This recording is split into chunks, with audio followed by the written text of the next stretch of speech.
Hello, everyone, and welcome to our very first Equip Live, helping you parent with purpose. I am so glad you're here. I'm Melissa, I'm your host, and like many of you, I wear a lot of hats. I am a wife, a mom to a sweet little girl. I'm a former elementary school teacher, a youth speaker, and now I work for an incredible nonprofit called Yes, Youth Equipped to Succeed.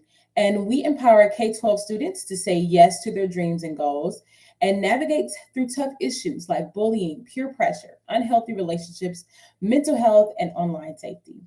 Because of my background, I'm passionate about helping the next generation grow up safe, confident, and grounded in today's fast moving, tech driven world. And I believe when parents feel equipped, kids thrive. So thank you so much for being here. So let's go ahead and hop into today's Equip Live. I'm so excited to get started. So, as parents, we do so much to protect our kids. We're teaching them to look both ways when they cross the street. We're warning them about stranger danger, right? And do you remember getting the fire safety talk as a kid? Maybe even a firefighter came to your school and showed you literally how to stop, drop, and roll. See, fire is very powerful and useful, but it's also dangerous when mishandled. And I like to think of technology the same way. It can be an incredible tool, but without guidance, it can expose our children to real risk, emotionally, socially, and even mental risk. So, parents, if you haven't read the book, The Anxious Generation, this is a must, okay? It explains how technology is fueling a mental health crisis, a youth mental health crisis in our society today. And there's a line in this book that sticks out to me that I want to share with you. And it says, "We have overprotected our children in the real world and underprotected them online." Okay, now think about that. We worry so much about our kids, but yet we hand them a device that opens the door to an entire online world, a world where they are vulnerable, accessible, and often unprotected. So if you have not checked out The Anxious Generation, be sure to check this book out. It will be linked in our description box below. So here's a question for you. Okay, think about this. If your child has a phone or a tablet, okay, do they really know, or do you really know what they're seeing and what they see when they scroll? Okay, do you really know what they're looking at when they scroll?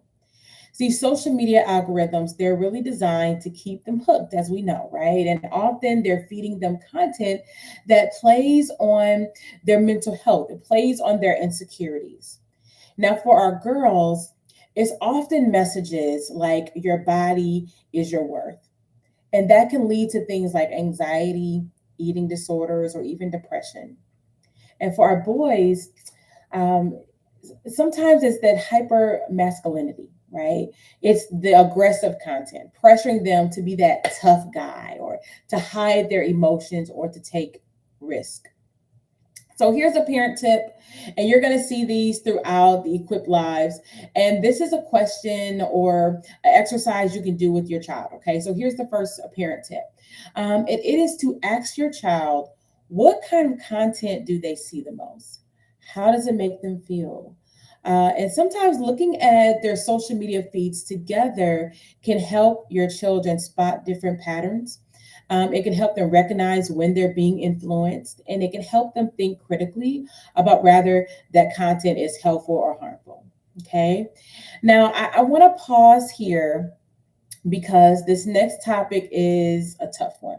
Okay. Especially for us as parents, it can be uncomfortable, but it's real. And our kids are faced with this whether we're ready for it or not. So let's talk a little bit about explicit content online. The reality is that many kids just stumble across it, and often by accident. And studies actually are showing that the average age of the first exposure is just 8 years old. Eight, yes, you heard that right. 8 years old. And left alone, kids can carry shame if they've been exposed to explicit content, and that often turns to secrecy. And secrecy is the last thing we want, right? So here's my parent tip for you. Use parental controls. One that I recommend is called Bark. It runs quietly in the background of their devices. It's going to monitor their text messages, their social media. It's going to monitor different apps. It even monitors saved photos and videos for potential dangers. See, parental controls are essential, okay? But do you know what matters more? Okay, what matters more? Conversations. Talking to your child about this very topic. And you can ask them, or you can tell them something like this, okay? Just an example. You can say, hey, if you see something that's inappropriate online, or you get something that's inappropriate or makes you feel uncomfortable on your devices, please tell me. You're not in trouble. I'm here to help you and to help protect you. And if you're wondering, how do I even start this conversation? How do I begin this discussion about explicit images and things online? There is a book that I recommend. It's called Good Pictures, Bad Pictures by Defend Young Minds. It's a fantastic tool. It's kind of like a read aloud book that explains what pornography is, why it's harmful, and how to reject it. And I love it because it talks about it in a way that kids can understand. So the link to the book is in the description box below. Be sure to check it out. So we've covered explicit content, and I know these conversations are not easy, but there's another challenge that we need to be aware of as parents, and that's sexting and AI.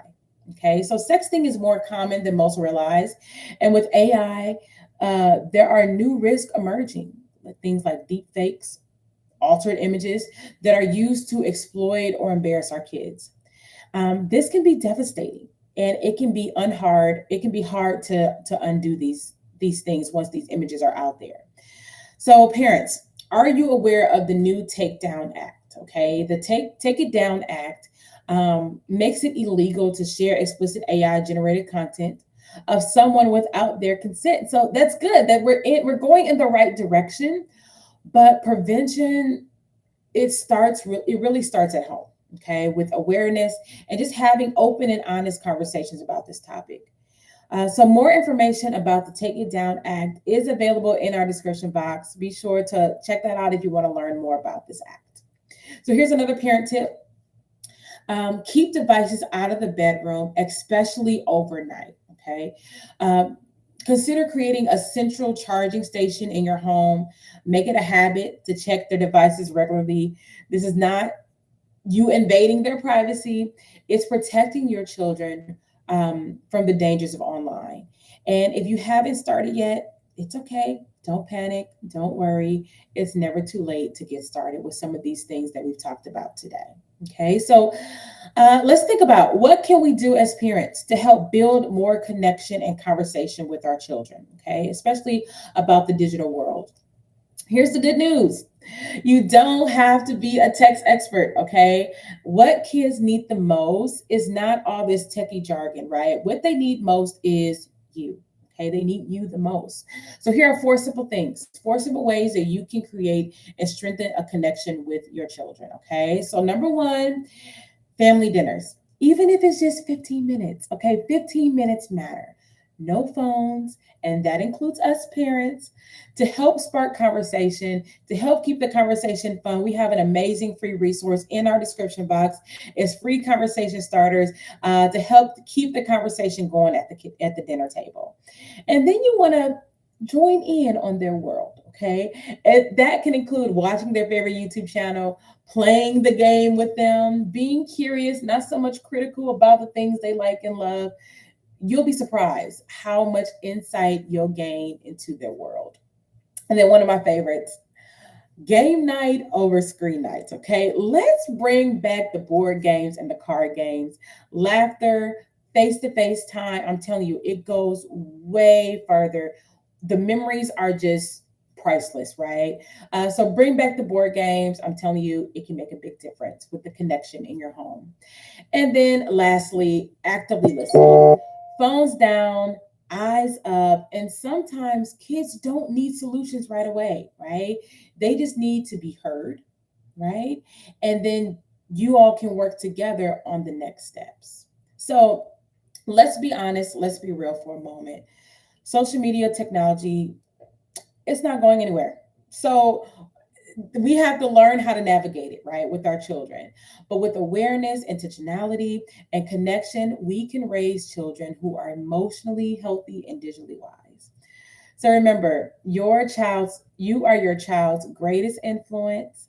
You don't have to be perfect, but you must be present. Okay. So if today was helpful, share in the comments what's one thing you're going to try. Maybe it's the parental controls. Maybe you're going to dust off the board games and or put the phones down at dinner. You're going to keep the conversation going. Let me know in the description, in the comments below. I would love to talk with you about it. Thank you so much for being here to our very first Equipped Live. Don't forget to subscribe, okay? Because you don't want to miss the next one next month.